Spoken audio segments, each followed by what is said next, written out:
نہ ہی عدلیہ آزاد ہے، عدلیہ شدید ترین دباؤ کا شکار ہے، اور اس کے بعد پھر میڈیا، صحافت بھی شدید ترین دباؤ کا شکار ہے، سینسرشپ عائد ہے بدترین قسم کی۔ قومی ذرائع ابلاغ ہوں یا پرنٹ میڈیا ہو، وہاں پہ بہت کم خبریں آپ کو دستیاب ہوتی ہیں، سرکاری سچ اور سرکاری جھوٹ کے علاوہ آپ کو کچھ بولنے کی اجازت نہیں ہے۔ اسی طریقے سے ڈیجیٹل میڈیا پہ پھر تھوڑا بہت آپ کو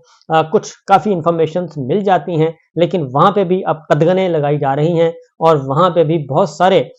چیکس آ چکے ہیں، اور چیکس بھی ان آفیشلی، اور اس کے بعد پھر سوشل میڈیا بچتا ہے۔ آج کا دن بہت ہی امپورٹنٹ، اور اب تک بہت ہی اسلام آباد ریڈ زون میں استعفوں کی جو خبریں تھیں، استعفے تو آنے تھے الیکشن کمیشن آف پاکستان کی عمارت سے، لیکن کھیل کو بدل دیا گیا ہے، اور کھیل بدل کے یہ سپریم کورٹ کی عمارت میں داخل ہو چکا ہے، اور سپریم کورٹ میں کل ایک آنریبل جج جسٹس مظہر علی اکبر نقوی صاحب نے استعفیٰ دیا۔ قداور جج تھے، بہت تگڑے تگڑے فیصلے دیے، اور ان کے کریڈٹ پہ بہت تگڑے اور دبنگ فیصلے تھے، لیکن ان کو ایک فیصلہ کر لیا گیا، ایک تہیہ کر لیا گیا کہ ان کو اب ملازمت سے، ان کی جاب سے ان کو فارغ کرنا ہے۔ میڈیا ٹرائل ان کا شروع کیا گیا، کیونکہ جسٹس اعجاز الاحسن اور جسٹس نقوی صاحب نے ایک جرم سرزد ہو گیا تھا ان سے، کہ انہوں نے آئین کی بالادستی کے لیے جب پنجاب اور خیبر پختونخوا کی اسمبلیاں توڑی گئیں اور وہ 90 دن کے اندر اندر الیکشن نہیں کروانے جا رہے تھے، سبوٹاج کیا جا رہا تھا، تو انہوں نے ایک نوٹ پٹ کیا تھا اور چیف جسٹس آف پاکستان کو کہ اس میٹر کو دیکھا جائے، اور پھر وہاں سے اس نوٹ پٹ کرنے کا جو سزا ہے وہ اس حد تک ان کو بھگتنا پڑی۔ تب سے وہ میڈیا ٹرائل میں تھے جسٹس نقوی صاحب، پہلے جسٹس نقوی صاحب کو نشانہ بنایا گیا، جسٹس اعجاز الاحسن صاحب کے خلاف، جسٹس عائشہ ملک صاحبہ کے خلاف، یعنی کہ جسٹس بندیال صاحب کے خلاف، کسی بھی جج کو معاف نہیں کیا گیا، کہ ان سب ججز کے خلاف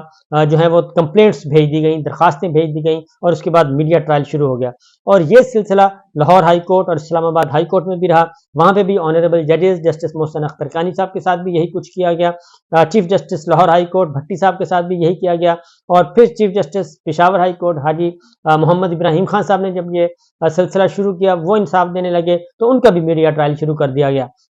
اور اس دوران آنریبل ججز کو نہ صرف دھمکیاں، اب تک دھمکیاں مل رہی ہیں، ان کے ملازمین تک کو اٹھایا گیا، ان کے عزیزوں کو اٹھایا گیا، ان کے عزیزوں کو جیلوں میں ڈالا گیا، صرف اس لیے کہ آنریبل ججز اپنے فیصلے دینے سے باز رہیں۔ تو پہلا نشانہ جسٹس اعجاز الاحسن صاحب، ان کے خلاف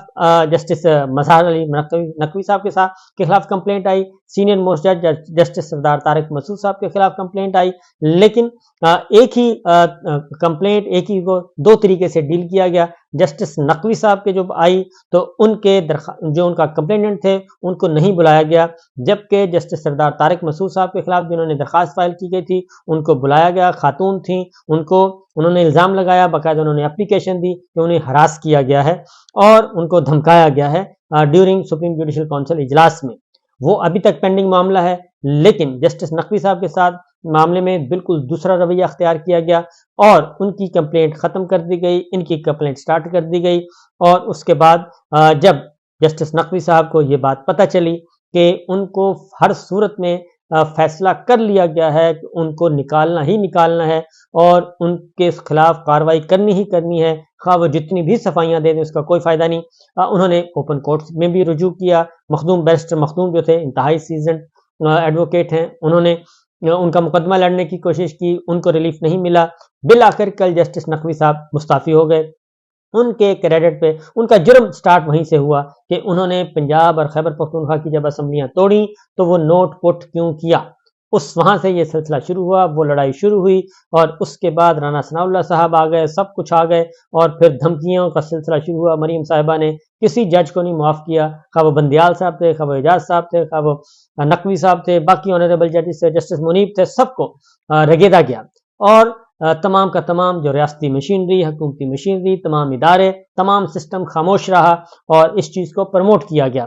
تو اب آج جو ہوا وہ بہت ہی انہونی، جسٹس اعجاز الاحسن صاحب سینئر موسٹ جج، انتہائی قابل احترام، پروفیشنل، دیانتدار، دبنگ جج اور شریف النفس اور بہت ہی ہمبل، انہوں نے بھی بڑے تگڑے فیصلے کیے۔ اور جسٹس نقوی صاحب اور جسٹس اعجاز الاحسن صاحب دونوں کے میں آپ کو بتا دوں کہ یہ آرمی ایکٹ کا معاملہ ہو،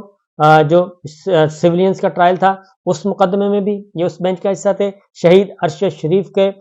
جو ٹیک اپ کیا گیا اس میں بھی دونوں آنریبل ججز موجود تھے. اور